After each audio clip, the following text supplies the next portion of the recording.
Halo, hari ini kita langsung aja ya, kita mau eksplorasi mendalam materi yang Anda bagikan soal struktur data pohon atau tree. Oke, siap. Ini kan konsep dasar banget ya di ilmu komputer, tapi materi Anda ini punya contoh-contoh yang kayaknya seru buat dibedah. Iya, betul. Jadi tujuan kita hari ini, kita mau kupas tuntas apa itu pohon biner, terus istilah-istilah kuncinya apa aja, gimana cara kerjanya gitu. Anggap aja kayak kita lagi ngurai silsilah keluarga yang wah rumit atau struktur organisasi perusahaan lah. Tapi ini versi datanya. Oke?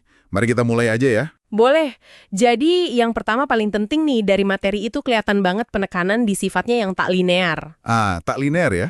Beda sama daftar biasa gitu ya? Betul banget. Kalau daftar kan lurus aja. Nah, pohon ini soal hierarki, satu simpul bisa nyabang ke banyak simpul lain di bawahnya. Yang menarik itu, gimana struktur ini ya seperti digambarkan di sumber Anda itu, efisien banget buat ngelola info yang berjenjang, kayak hubungan orang tua anak gitu. Oke. Coba kita pegang definisi intinya dulu deh. Pohon itu struktur data buat hubungan hierarkis antar elemen. Elemennya kita sebut simpul atau node. Iya, simpul. Nah, fokus materi Anda ini kan kayaknya ke satu jenis spesifik, pohon biner, binary tree. Betul. Biner. Kenapa biner? Ya karena aturannya ketat. Tiap simpul induk itu maksimal banget cuma boleh punya 2 anak, nggak boleh lebih. Maksimal 2 ya? Dan yang paling atas, puncaknya, itu namanya akar. Atau root. Nah, terus menurut catatan Anda itu, tiap simpul biner ini biasanya ada 3 bagian penting. Ada tempat buat datanya, kita sebut info. Terus ada 2 penunjuk, pointer gitu. Pointer ya? Iya, satu ke cabang kiri, satu lagi ke cabang kanan. Nah, kalau misalnya di satu sisi nggak ada anak lagi, pointernya itu isinya 0. 0. Oh, jadi itu tanda udah ujung gitu ya? Jalan buntu di cabang itu. Persis, nggak ada anak lagi di situ. Nah, simpul yang dua-duanya 0, kiri kanan 0, alias udah nggak punya anak sama sekali, itu yang namanya simpul daun ya? Leaf nodes. Tepat, itu dia simpul daun. Kayak ujung ranting pohon beneran lah. Oke. Biar kita ngomongin bagian-bagian pohon ini enak, ada istilah-istilah kunci nih yang kayaknya sering muncul di materi Anda. Iya, terminologinya ya penting itu. Ada sibling. Itu saudara kandung lah ya, anak dari induk yang sama. Sama kebalikannya, ancestors. Itu semua leluhurnya ke atas, sampai akar. Betul, ancestor, descendant. Itu pasangan. Terus ada juga konsep tingkat atau level. Akar itu kan di level 1. Anaknya level 2. Cucunya level 3. Dan ya gitu seterusnya. Ini penting buat nentuin tinggi atau kedalaman. Depth pohonnya. Tinggi itu berarti level paling dalam dikurangin 1 kan? Iya, betul. Jadi kita tahu seberapa jangkung sih struktur hierarkinya? Sip. Dan jangan lupa juga derajat atau degree itu jumlah anak langsung dari satu simpul. Kalau di pohon biner, simple dong ya.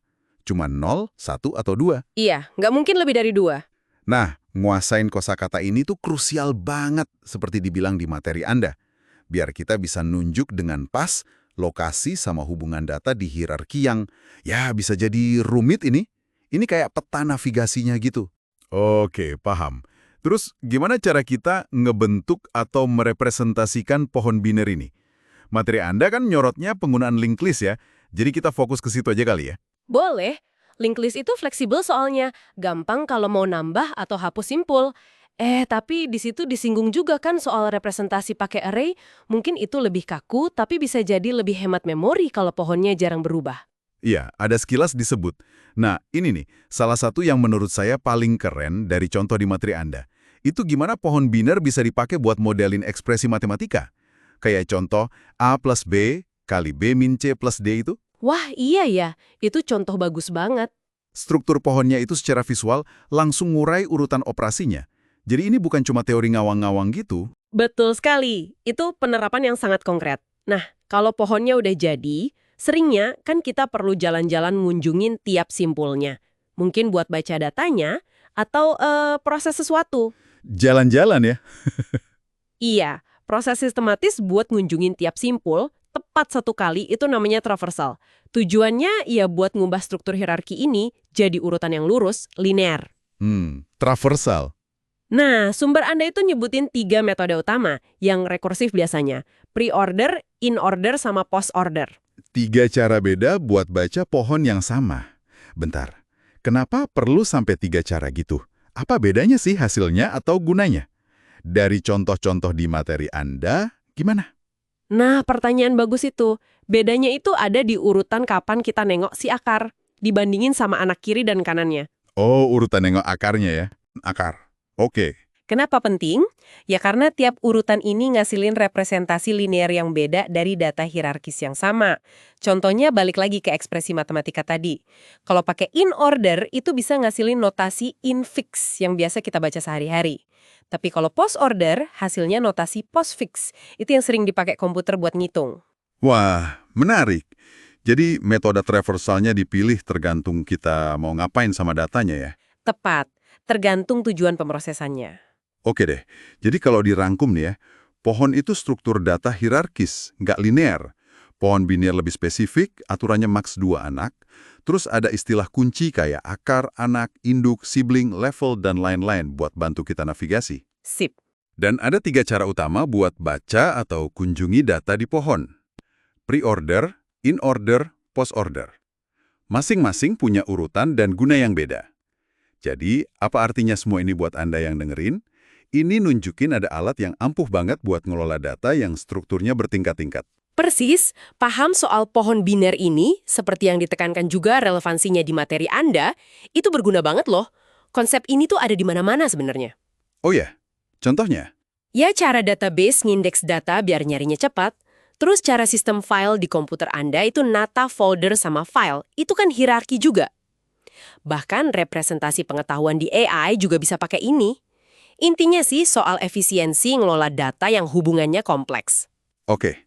Nah, sebagai penutup nih, ada satu pemikiran buat Anda bawa pulang. Iya, jadi setelah kita paham kerangka pohon ini dari materi yang Anda pelajari, coba deh pikirin gimana Anda bisa pakai konsep hierarki dan hubungan induk anak ini buat mungkin memetakan atau memahami sistem yang kompleks di bidang yang Anda tekuni sekarang.